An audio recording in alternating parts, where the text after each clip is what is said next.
Humans vs. Beast of Burden: How the Master-Slave Dialectic Influences Our Thoughts on Black Bodies and Their Worth in the Creation of Reality.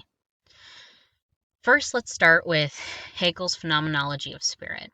We're mainly going to be looking at the master-slave dialectic described in this book. It was published in 1807, and it's the work of Hegel as a German idealist, and it tells the story of the development of the human spirit through the history of consciousness.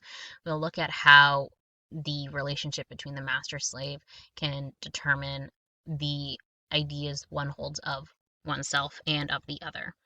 But first, let's set up this Beast of Burden narrative. In the early 1900s, Charles Carroll wrote a book called The Beast and Negro, or The Images of God.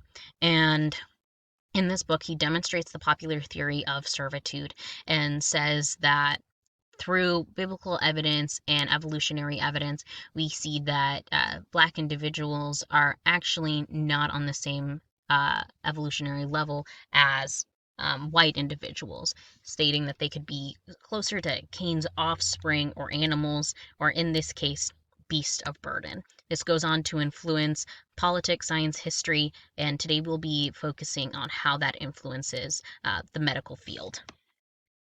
Let's go back to the phenomenology of spirit and the master-slave dialectic. And in this, we see that between the master and the slave, there are two things being valued: freedom and life. The master values freedom and thinks that life isn't worth pursuing if we can't preserve freedom in its entirety. And the slave sees that freedom is worthless if one's life is lost. Through this, we see this idea proposed by Hegel, that our common idea that the slave is dependent on the master is actually wrong. Instead, while the master values freedom and desire and obtaining these things in consumption, they're only able to do that because they are dependent on the things that the slave creates. And this is this idea of Black individuals or slaves being used as what Aristotle would call an in-soul tool, a tool that has a soul within it. And mainly what I'd like to focus on is this idea of creation and matter. For the slave, they have three things, as Hegel states, that can turn them into an independent conscious being. The first is fear. Many of them live in the state of fear in the beginning of the relationship, and that is fear for one's being. It is a fear of their life ending. As stated before, the purpose of the slave is not freedom, but it is life and the preservation of that life. The second thing is servitude. And servitude is really this stepping stone. And you could ask, what is the servitude towards? The master creating those things that the master desires. It really can be anything. But what the important idea is that servitude provides stability. And in that stability, the slave finds meaning. The last and most important step is that of work or creation. And this is a desire that is really in movement. The slave pushes off many of their desires to fulfill that of the masters.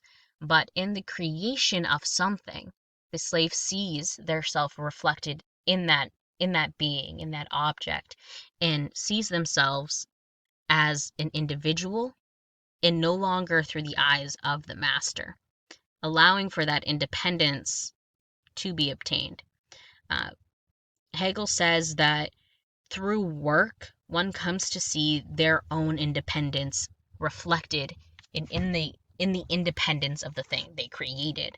And this allows the slave to produce their own identity and their own consciousness, separate of the master. So let's look at this idea of creation and matter. Mainly in this master-slave relationship, the master consumes while the slave creates.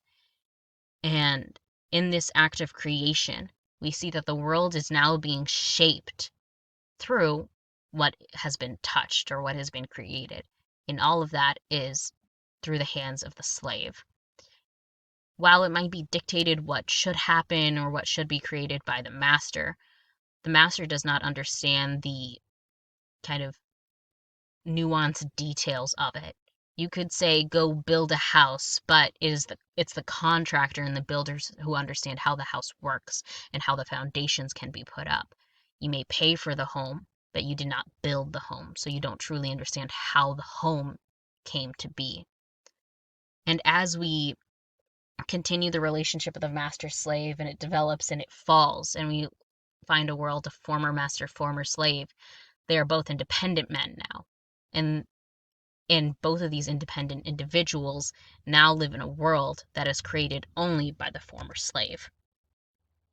And in this, the former slave finds independence, living in the world that they created, in understanding and freedom in there. But the former master now lives in confusion. While they may see the home, while they may see the things that they desired, they no longer have the ability to obtain those desires because it was always the slave who produced them. Let's move to this idea of this production and this beast of burden narrative. Nietzsche talks about how we are all, in a sense, could be these camels or beast of burden, and these are people who aren't free, but we do serve, and we're limited by our inability to create and destroy because it weighs us down. The service weighs us down, and so many external factors that we are trying to serve does. So this is the slave in that fear state because we are not free, but we want our life. And then this is also the slave in the state of service. We serve, and these external factors might provide us some kind of meaning, but we have not yet reached the stage of work or creation. Black individuals have been seen as this beast of burden, this in-soul tool, if they were even considered to have a soul to begin with. Let's move to kind of this idea of medicine and society. We see the Negro as a beast narrative following through slavery, through after slavery, and in the beginning of how the medical field was starting to develop in the U.S. So first we have that black slaves were being sold and used as medical tools and experiments for white doctors during the time of slavery. And then after slavery, we saw illegal snatching of black bodies to be used as medical cadavers, and even kidnapping of black bodies while they were alive so that live experimentation could be used on them. This led to generational pain. In many African American folklore, you can find these description of night doctors or night riders, and this is the historical context of white individuals coming in and stealing black bodies to be used. There are many continued harms that we can see that happen from this beast of burden narrative and from the experiments that happened on black individuals. Many of these myths refer to physical racial differences, and they're still believed today.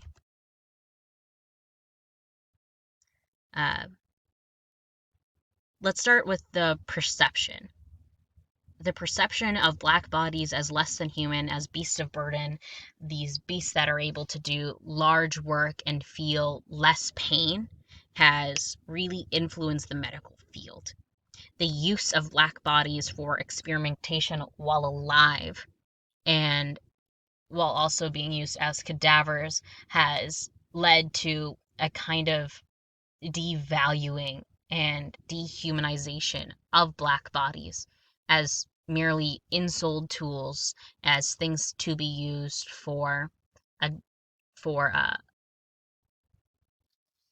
as things to be used without real care or respect. And this has led us to where we currently stand with how black bodies are cared for today.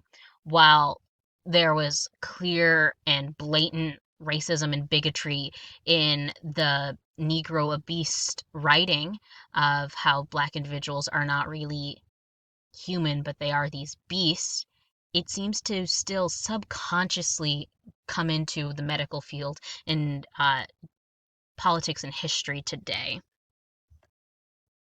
In 1787, there was an experiments and writings by British doctor Benjamin Morley, and he claimed that black individuals had tougher skin. This is the beginning of this narrative that we see that still perpetuates today, that Black individuals being used as beasts of burden and being used for these experiments were because they could withstand more pain. They were able, in the quote, you see that they were able to withstand pain that white individuals couldn't, even to the extent the doctor would brag that he could cut the limbs off a Black individual and have them hold it, and they still would not feel pain. Through current rationale, we see that that is probably incorrect, but it still perpetuates to the way we see it today. In 2016, a survey was done of 222 white students, and these subconscious ideas of beasts of burden and Black individuals being able to withstand pain still perpetuated their minds. They did hypothetical studies where the only thing changed between the symptoms, age, range, anything of a patient was their skin color. And continuously, we saw that these white doctors would prescribe less medication, would misdiagnose, and would actually endorse the idea that Black individuals felt less pain in general. We see this happening today. We see that with COVID-19, the majority of people who are being affected and feeling the brunt of infections and harm from the virus are actually Black individuals. We can see all throughout the country that the percentage of Black individuals in that city or county versus the percentage of Black individuals who are actually harmed is outstanding.